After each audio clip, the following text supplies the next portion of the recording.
உயிர் 11. ஆர்ப்பரிக்கும் சீற்றத்துடன் சரண் கீர்த்தியை நெருங்குவதற்குள் அகநெழிலன் தான் கொண்டிருந்த மொத்த அழுத்தத்தையும் சரண் கன்னத்தில் இறக்கியிருந்தான். நான் என்று அவன் அதிர்வோடு பார்க்க, டேய் என்னடா நடக்குதுங்க? பிரச்சனை உனக்கும் அந்த ஆளுக்கும் தானே, எதுக்கு நடுவில் கீர்த்தியை கொண்டு வந்தீங்க? நீ சரியானவனா இருந்திருந்தா அந்த ஆள் கூட மோதி இருக்கணும்.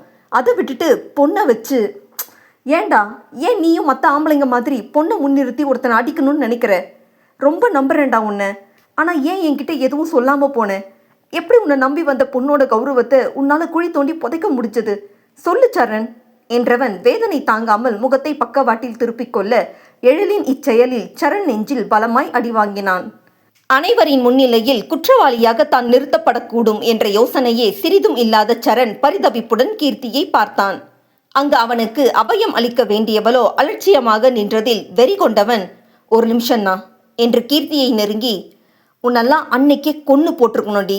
காதலிச்ச பாவத்துக்காக விட்டு வச்சேன் பாத்தியா?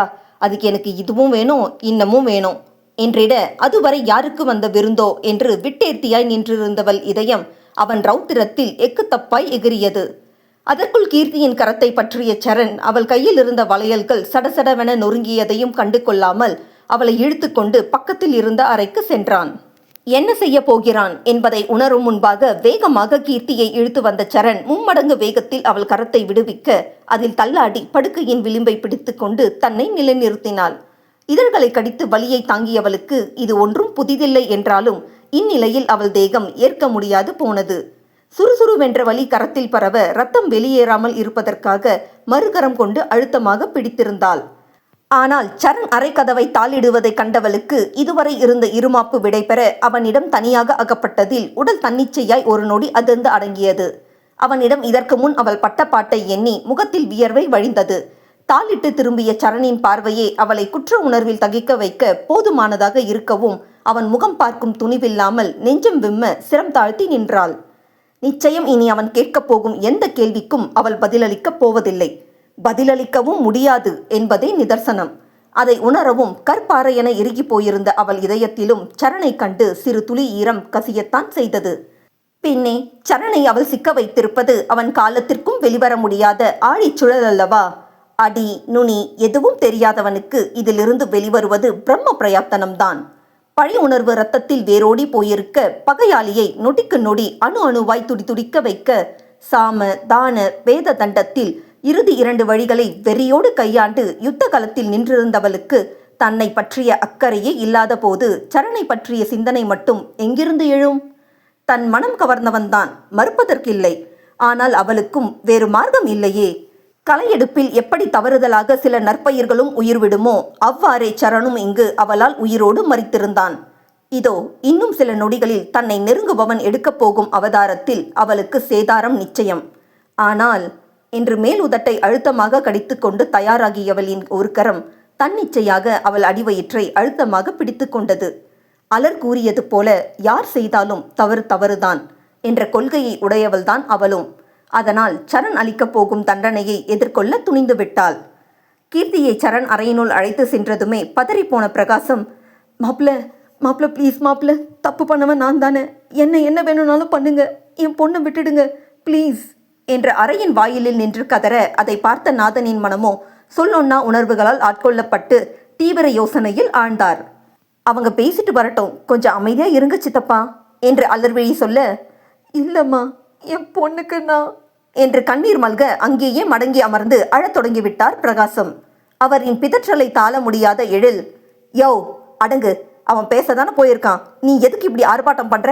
அன்னைக்கு கூறுகிட்டு போய் உன் மகளை கொண்டு போய் விட்டுட்டு வந்து இப்போ ஒப்பாரி வச்சா சரியா போச்சா என்றதுமே, இல்லை மாப்பிள்ள, நீங்களாவது மாப்பிள்ள கிட்ட சொல்லுங்க, குட்டி குட்டி மாவ என்றதுமே, என்ன சொல்ற என்றவனுக்கு அப்போதுதான் புரிய வர, இல்லை தெரியாம தான் கேட்குறேன், இங்கே இவ்வளோ பேர் இருக்கோம், எங்களை தாண்டி உன் பொண்ணு அப்படி என்ன பண்ணிடுவான்னு நீ இந்த பதற? அவன் ஒன்றும் உன்ன மாதிரி மிருகம் இல்லை, மனுஷன். கத்தாம அமைதியாக உட்கார், பேசிட்டு வருவாங்க. இல்லை மாப்பிள்ள, அவர் என் மேலே இருக்கிற கோபத்தை குட்டிமா கிட்ட காட்டிட போகிறார், நீங்கள் தான். அடச்சி நிறுத்து, உன்னை பார்த்தாலே எனக்கு பத்திக்கிட்டு வருது. யோ, எந்த தகப்பனாவது பொண்ணை இப்படி கொண்டு போய் விடுவானாயா? உனக்கே அசிங்கமா இல்லை? அவன்கிட்ட 2 வாரம் விட்டு வச்சப்போ எங்க போச்சு உனக்கு இந்த புத்தி என்று எழில் பிரகாசத்தை அற்பமாக பார்க்க, சித்தப்பா அழாதீங்க, கீர்த்திக்கு ஒன்றும் ஆகாது, எந்திரிங்க என்று அலர் தூக்க முயல, எழிலோ அதை கண்டு, போடி, கூட்டிட்டு போய் தொட்டில் கட்டி ஆட்டு என்றான். பிரகாசத்தை நாற்காலியில் அமர்த்தியவள், பெரியவங்க கிட்ட இப்படிதான் பேசுறதா? எதுக்கு இப்படி பிஹேவ் பண்றீங்க? என்னாச்சு உங்களுக்கு? ரொம்ப தப்பு பண்றீங்க மாமா, அவ்வளோதான் சொல்லுவேன் என்றாள் பொறுமையாக. ஏய் நிறுத்தடி, என்ன நடந்ததுன்னு தெரியாம ரொம்ப ஓவரா பேசிட்டு இருக்க. யார் தப்பு பண்றா? இதை பாராளர், உனக்கு இவ்வளோதான் லிமிட். இதுக்கு மேலே ஏதாவது பேசின நடக்கிறதே வேற. நான் ரொம்ப பொறுமையா இருக்கேன், என்னை சோதிக்காத, போடி எனவும் அவன் ரௌத்திரத்தில் அலர்விழி முற்றிலுமாக ஸ்தம்பித்து போனாள்.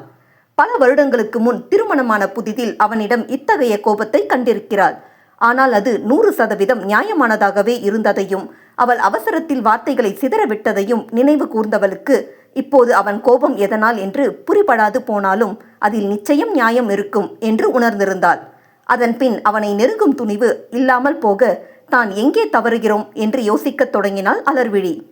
மறுபுறம் எழிலின் மனமோ தன்னவள் சிதறவிட்டிருந்த வார்த்தைகளை ஒவ்வொன்றாக சேகரித்து கோர்க்கத் தொடங்கியது. எத்தகைய வார்த்தைகளை தன்னை நோக்கி அவ்வளவு எளிதாக வீசிவிட்டாள் என்ற ஆதங்கம் மிகுதியில் அவன் முகம் உணர்வுகளின் குவியலாகி போனது. கிளம்பாமலோ என்றார் நாதன். என்னப்பா சொல்றீங்க? இங்கு இப்படி இந்த நிலைமையில எப்படி விட்டுட்டு போறது என்றிட, கீர்த்தியால் சந்தித்த அவமானத்திலும் பிரகாசத்தின் நம்பிக்கை துரோகத்திலும் நாதனுக்கு மொத்தமாக வெறுத்து போயிருந்தது. யார் எக்கேடு கெட்டு போனா எனக்கு என்ன? அவங்க தலையெழுத்த அவங்களே எழுதிக்கும் போது நடுவில் நாம எதுக்கு? நீ கிளம்பு என்றார். இல்லைப்பா, கீர்த்தி பாவம், எப்படி? அது மட்டும் இல்லை, நான் மாமா கூட தான் வந்தேன் என்று திணறலுடன் எழிலை பார்த்தாள். அடுத்த நொடியே, கிளம்புன்னு சொன்ன அமலு என்று கர்ஜித்தவரின் குரலில் மிரண்டு போன அலர்விழி கணவனை பார்க்க அவனோ அவள் புறம் திரும்பவே இல்லை. அதற்குள், என்னை மன்னிச்சிடுங்கண்ணா என்று பாய்ந்து வந்து நாதனின் காலை பிடித்து கொண்டார் பிரகாசம். அண்ணா, எனக்கு உங்களை விட்டா வேற வழி இல்லை, ப்ளீஸ் விட்டுட்டு போயிடாதீங்க. நீங்கள் தான் மாப்பிள்ளை மனசை மாற்றணும், என் பொண்ணை ஏற்றுக்க சொல்லுங்கண்ணா என்று கண்ணீரில் அவர் பாதங்களை கழுவினார். ஆனால் நாதன் இலகாமல் நிற்பதை கண்டவர், உங்களை அடுத்தவங்க கிட்ட அவமானப்படுத்தினது தப்புதான்னா, ஆனால் எனக்கு குட்டிமா சொல்கிறத கேட்குறத தவிர்த்து வேற வழி இல்லை. நான் பாவினா, படுபாவி, எந்த தகப்பனுக்கும் என் நிலைமை வரக்கூடாது என்று தலையில் அடித்து கொண்டவர், தினமும் என் பொண்ணு இந்த நிலையில பார்க்க என்னால் முடியல. கடைசி நம்பிக்கையே நீங்கள் தான். இப்போ நீங்களும் கைவிரிச்சா எனக்கு சாகிறத தவிர வேற வழி இல்லை, புரிஞ்சுக்கோங்கண்ணா எனவும் திடுக்கிட்டு நிமிர்ந்த நாதன், என்ன சொல்கிற? இவ்வளோ நாள் கீர்த்தி எங்கே இருந்தா என்றார். அது வந்துண்ணா, இத்தனை நாளும் குட்டிமா பெங்களூரில் வேலை செய்கிறான்னு நான் சொன்னது போய். எங்கள் வீட்டில் அவங்க ரூமில் தான் இருந்தாங்க என்றவரை நாதன் ஓங்கி அறைந்திருந்தார். அதை பொருட்படுத்தாத பிரகாசம், அண்ணா, இப்போ மட்டும் என் பொண்ணு கழுத்தில் தாலி ஏறலை, நான் இங்கேயே தொங்கிடுவேன். இதுக்கு மேலே என்னால் தாங்க முடியல, நிறையவே அனுபவிச்சுட்டேன். என் பொண்ணோட நிலைக்கு நானே காரணம் ஆகிட்டேனே என்றவரின் கண்களில் இருந்து கரகரவென கண்ணீர் இறங்கியது. பிரகாசத்தின் கதறலை கண்ட எழில் அசராமல் நிற்க, தோண்ட தோண்ட புதையலாக பல விடயங்கள் வெளிவரவும் அலர்விழிதான் திகைப்புடன் நின்றிருந்தாள். அதே நேரம் ஆக்ரோஷமாக கீர்த்தியை நெருங்கிய சரண், ஏண்டி, ஏன் மனுஷனா இருந்த என்ன மிருகமா மாத்தினது பத்தாதுன்னு இப்போ கொலகாரனாவும் மாத்தாம விட மாட்டியா என்று அடிக்குரலில் சீர அவள் ஓரடி பின்னே வைத்தாள். இத்தனை மாசத்துல கொஞ்சமாவது திருந்தி இருப்பேன்னு நினைச்சேன், ஆனா இல்லை, உன்னை மாதிரி பிறவியெல்லாம் எந்த ஜென்மத்திலையும் திருந்தாதுன்னு இப்பதாண்டி புரியுது என்று சடுதியில் அவள் கன்னத்தில் இடியென தன் கரத்தை இறக்கியிருந்தான். அவன் அடித்த வேகத்தில் நிலை தடுமாறி கட்டிலில் விழுந்தவளின் கன்னத்தில் அவன் விரல்களின் சுவடு அழுத்தமாக தடம் பதித்திருந்தது. அதில் அவள் கீழுதடு கிழிந்து குருதி கசிந்தது. சரணின் உள்ளங்கையில் சுரீரென வலி பரவவும் கையை உதறிக்கொண்டே அவள் தலைமுடியை கொத்தாக பிடித்திழுத்தவன் அவள் விழிகளுக்குள் ஊடுருவினான். அச்சம் விரவியிருந்த அவள் விழிகள் நொடியில் உறுதி கொள்ளவும் அதில் சரணின் கோபம் கரை கடந்தது. சட்டென அவளை விட்டவன், ச்ச பொன்னாடி நீ, என்னை பொறுத்தவரை நீ எல்லாம் மனுஷ ஜென்மத்திலேயே சேர்த்து இல்லை. உன்னை காதலிச்ச என்ன நினைச்சா எனக்கே அசிங்கமா இருக்கு. ஏய், உன்னை காதலிச்சதை தவிர வேற என்ன பாவத்தடி நான் பண்ணேன்? இதுக்கே உன் அப்ப என்னை சொல்லி சொல்லி அடிச்சது போதலையா? உங்க ரத்த வெறி இன்னும் தீரலையா என்றவன் குரலில் இருந்த அழுத்தம் அவளை கலக்கமடைய செய்தது.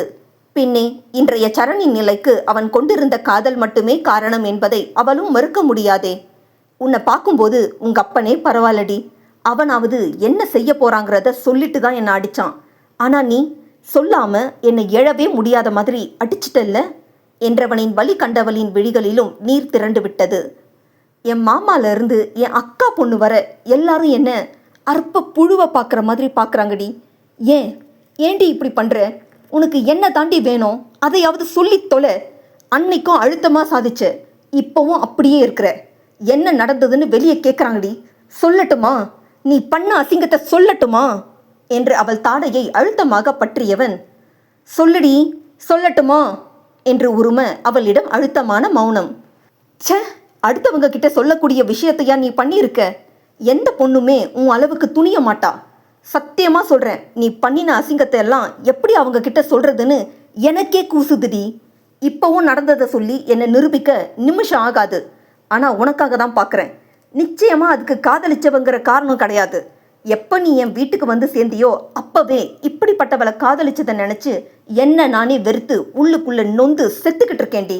இப்போ உன்னை காட்டி கொடுக்காம இருக்க காரணம் நான் தான் என்று கூற கீர்த்தி விழிவிரித்து அவனை பார்த்தாள். என்ன பார்க்குற? நான் தான் காரணம். அடிப்படையாகவே ஒரு பொண்ணை அவளோட தப்பை அடுத்தவங்க முன்னாடி பறைசாற்றி எனக்கு பழக்கம் கிடையாது. என்னால் உன்னை அப்படி நிறுத்தி அசிங்கப்படுத்தவும் முடியாது. ஆனால் நீ பண்ணினது சாதாரண காரியம் இல்லடி என்றவனுக்கு உணர்வுகள் பிரவாகமாக ஊற்றெடுக்க அதன் அழுத்தம் தாளாதவன் மீண்டும் அவளை இழுத்து நிறுத்தி கன்னம் கன்னமாய் அறைந்தான்.